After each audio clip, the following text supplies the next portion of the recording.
nítorí ètò ààbò tó mẹ́hẹ sífù dìfẹ́ǹsì ṣí ẹ̀ka tuntun ní Kwara.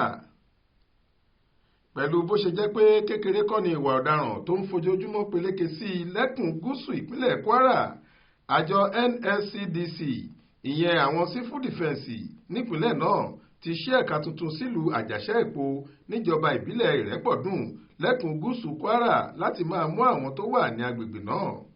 Nínú àtẹ̀jáde kan tí alukoro àjọ náà ní Kwara ASC Ayọ̀ọ́lá Michael fi síta lọ́jọ́ Àìkú Sunday ọjọ́ 10 oṣù kẹta ọdún 2024 yìí ló ti fìdí ẹ̀ múlẹ̀ pé àwọn ti ṣí ẹ̀ka náà sílùú Àjàṣẹ́-Èpo níjọba ìbílẹ̀ Ìrẹ́pọ̀dùn nípínlẹ̀ Kwara lọ́jọ́ Àbámẹ́ta Sátidé ọjọ́ 9 oṣù kẹta yìí láti lè mú kí ètò ààbò rájájá sí i tí yóò sì mú àdínkù bá ìwà ọ̀daràn.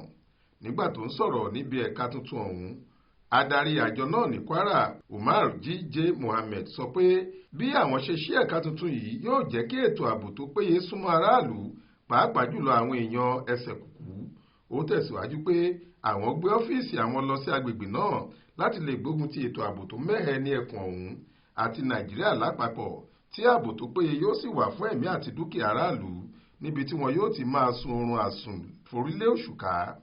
Bákan náà ló dúpẹ́ lọ́wọ́ olúpo tìlú Àjàṣẹ́-Èpo ọba Barisita Ismail Yahaya Alébíoṣù fún àtìlẹ́yìn wọn láti ìbẹ̀rẹ̀ títí wọ́n fi parí kíkọ́ rẹ̀. Ibrahim Aládùn ló ṣàkójọ ìròyìn yìí fún iléeṣẹ́ tẹlifíṣàn Aláròyé online. Faith Adébọ́lá ló kà á sétí ìgbọ́ yín.